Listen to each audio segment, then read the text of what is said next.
स्वागत है आपका बी न्यूज़ नेशन में। मैं हूं यूसुफ चौधरी। चामराजनगर में भी उठी मासूम आसिफा के लिए इंसाफ की मांग। आज यहां चामराजनगर में कांग्रेस के माइनॉरिटी और SC/ST घटक के कार्यकर्ताओं ने जुल्म और हैवानियत का शिकार 8 साला मासूम बच्ची आसिफा के इंसाफ के लिए धरना प्रदर्शन किया। यहां के पाचप्पा सर्कल में धरना देते हुए इन कार्यकर्ताओं ने आसिफा के कातिलों को फांसी देने की पुरजोर मांग की।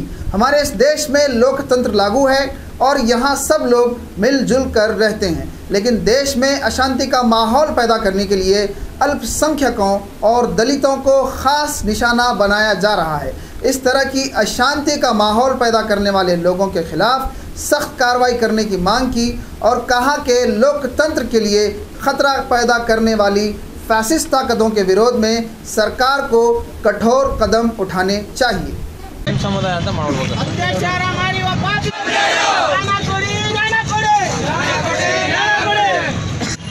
ಬಾಲಕಿಯ ಮೇಲೆ we want justice we want justice we want justice we want justice we want justice we want justice we want justice we want justice we want justice we want justice we want justice ಕಾಮುಕನಿಗೆ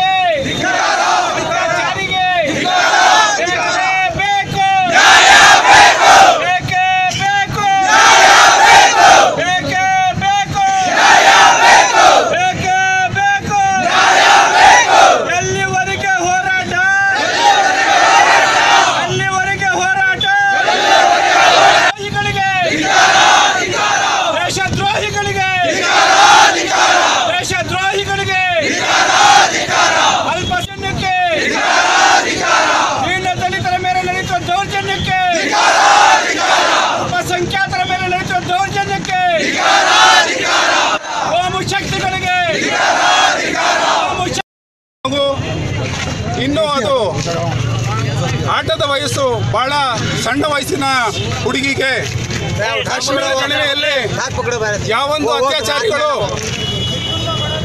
ಸೇರಿ ನಮ್ಮ ಈ ಪುಟ್ಟ ಬಾಲಕಿನ ಅಪಹರಿಸಿಕೊಂಡು ಹೋಗಿ ಕುದುರೆ ಮೇಯಿಸೋದಕ್ಕೆ ಹೋದಂಥ ಬಾಲಕಿನ ಅಪಹರಿಸ್ಕೊಂಡು ಹೋಗಿ ಒಂದು ದೇವಸ್ಥಾನದಲ್ಲಿ ಇಟ್ಟು ಸತತವಾಗಿ 8 ದಿನಗಳ ಕಾಲ ಈ ಪುಟ್ಟ ಮಗು ಬಾಲಕಿ ಮೇಲೆ ಅತ್ಯಾಚಾರವನ್ನು ಮಾಡಿರುತ್ತಾರೆ। ಇಂಥ ಘೋರ ಘಟನೆ ನಮ್ಮ ದೇಶದಲ್ಲೇ ಅಲ್ಲ, ಇಡೀ ಪ್ರಪಂಚದಲ್ಲೇ ಇದಾಗಿಲ್ಲ ಇಂಥ ಘೋರ ಘಟನೆ। ಇದನ್ನು ನಾವು ಬಹಳ ಇದರಿಂದ ಖಂಡಿಸ್ತೇವೆ। ಈ ಘಟನೆಯಲ್ಲಿ ಶಾಮೀಲಾಗಿರುವ ಎಲ್ಲ ಅತ್ಯಾಚಾರಿಗಳಿಗೂ ಘೋರವಾದ ಮರಣದಂಡನೆ ಆಗಬೇಕು ಅಂತ ನಾವು ಈ ಹೋರಾಟವನ್ನು ಮಾಡ್ತಾ ಇದ್ದೇವೆ। ಈ ಕ್ಯಾಂಡಲ್ ಲೈಟು ಏನು ಇದು ನಾವು ಇವತ್ತು ಇದನ್ನು ಹಮ್ಮಿಕೊಂಡಿದ್ದೀವಿ, ಇದನ್ನು ನಾವು ಅವರು ಈ ಮಗುವಿನ ಶಾಂತಿಗಾಗಿ ಅದಕ್ಕೆ ಆ ಮಗುವಿಗೆ ನ್ಯಾಯ ಸಿಗಲಿ ಅನ್ನೋ ಉದ್ದೇಶದಿಂದ ನಾವು ಈ ಪಾಪಿಗಳಿಗೆ ಗೌರವವಾದ ಶಿಕ್ಷೆ ಆಗಲಿ ಅನ್ನೋ ಉದ್ದೇಶದಿಂದ ನಾವು ಇದನ್ನು ಹಮ್ಮಿಕೊಂಡಿದ್ದೀವಿ। ನಮ್ಮ ಈ ಸಂದೇಶವನ್ನು ನಾವು ರಾಜ್ಯ ಮತ್ತು ಕೇಂದ್ರ ಸರ್ಕಾರಕ್ಕೆ ನಾವು ಈ ಮುಖಾಂತರ ರವಾನಿಸ್ತೀವಿ ಮತ್ತು ನ್ಯಾಯಾಲಯಕ್ಕೆ ನಾವು ಬೇಡ್ಕೋತಾ ಇದ್ದೀವಿ। ಇಂಥ ಘಟನೆ ಇಡೀ ಪ್ರಪಂಚದಲ್ಲಿ ಯಾವುದೇ ಇಷ್ಟು ವರ್ಷಗಳಲ್ಲಿ ನಾವು ಆಗದೇ ಇರೋಂಥ ಘಟನೆ ನಮ್ಮ ಭಾರತ ದೇಶದಲ್ಲಿ ಆಗಿದೆ। ಎಲ್ಲ ನಾವು ಅಣ್ಣ ತಮ್ಮಿಂದರು ಹಿಂದೂ ಮುಸ್ಲಿಮ್ ಕ್ರಿಶ್ಚಿಯನ್ ಮತ್ತು ಈಸಾಯಿಗಳು ನಾವು ಇನ್ನನ್ನು ನಾವು ಅಣ್ಣ ತಮ್ಮಿಂದರಂತೆ ಬಾಳ್ತಾ ಇರೋ ನಾವು ಈ ದೇಶದಲ್ಲಿ ನಾವು ಕೆಲವು ಕಿಡಿಗಳಿಗಳು ಇಂಥ ಘೋರ ಕೃತ್ಯ ಮಾಡಿ ನಮ್ಮಲ್ಲೇ ಇದನ್ನು ಒಡಕನ್ನು ತಂದು ಹಾಕಿ ನಮ್ಮನ್ನು ಈ ದೇಶ ಒಡೆದು ಆಳುವ ನೀತಿಯನ್ನು ಮಾಡ್ತಾ ಇದ್ದಾರೆ ಈ ಕೆಲವು RSS ಮತ್ತು ಕೆಲವು ಉಗ್ರ ಸಂಘಟನೆಗಳು। ಇದನ್ನು ಇವತ್ತು ನಾವು ಖಡಾಖಂಡಿತವಾಗಿ ಇದನ್ನು ಖಂಡಿಸ್ತಾ ಇದ್ದೀವಿ। ಇವರನ್ನು ಕಠಿಣ ಶಿಕ್ಷೆಯನ್ನು ಕೊಟ್ಟು ಇವರನ್ನು ಎಲ್ಲರನ್ನೂ ಗಲ್ಲಿಗೇರಿಸೋ ತನಕ ನಾವು ನ್ಯಾಯಕ್ಕಾಗಿ ನಾವು ಹೋರಾಡ್ತೀವಿ ಅಂತ ಈ ಸಂದರ್ಭದಲ್ಲಿ ನಾನು ಇಲ್ಲಿ ಚಾಮರಾಜನಗರದಲ್ಲಿ ಹಮ್ಮಿಕೊಂಡಂಥ ಎಲ್ಲ ಅಲ್ಪಸಂಖ್ಯಾತರು ಮತ್ತು ದಲಿತ ಮುಖಂಡರ ಪರವಾಗಿ ನಾನು ಜಿಲ್ಲಾ ಕೇಂದ್ರದಲ್ಲಿ ಕ್ಯಾಂಡಲ್ ಒಂದು ಪ್ರೊಟೆಸ್ಟನ್ನು ಹಮ್ಮಿಕೊಂಡಿದ್ದೀವಿ। ಕಾರಣ ಕಾಶ್ಮೀರದಲ್ಲಿ ನಡೆದಿರತಕ್ಕಂಥ ಒಂದು ಪುಟ್ಟ ಬಾಲಕಿ ಮೇಲೆ ನಡೆದಿರತಕ್ಕಂಥ ಅತ್ಯಾಚಾರ ಮಾನವ ಕುಲಕ್ಕೆ ಇದು ಒಂಥರ ಕಪ್ಪು ಚುಕ್ಕೆ ಇದ್ದಂತೆ।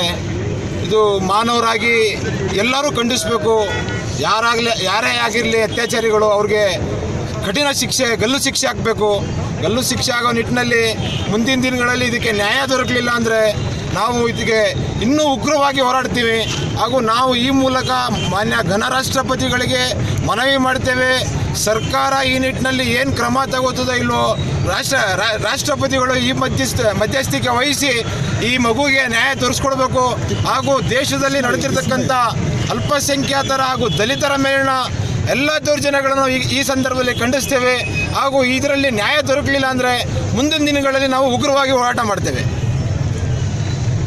और खबरों के लिए देखते रहिए B news nation. B news nation के लेटेस्ट न्यूज़ों को अपने मोबाइल में देखने के लिए यूट्यूब में बी न्यूज नेशन के चैनल के सब्सक्राइब आइकॉन को दबाएं और फिर बेल आइकॉन को दबाने पर आप लेटेस्ट न्यूज़ों को देख सकते हैं।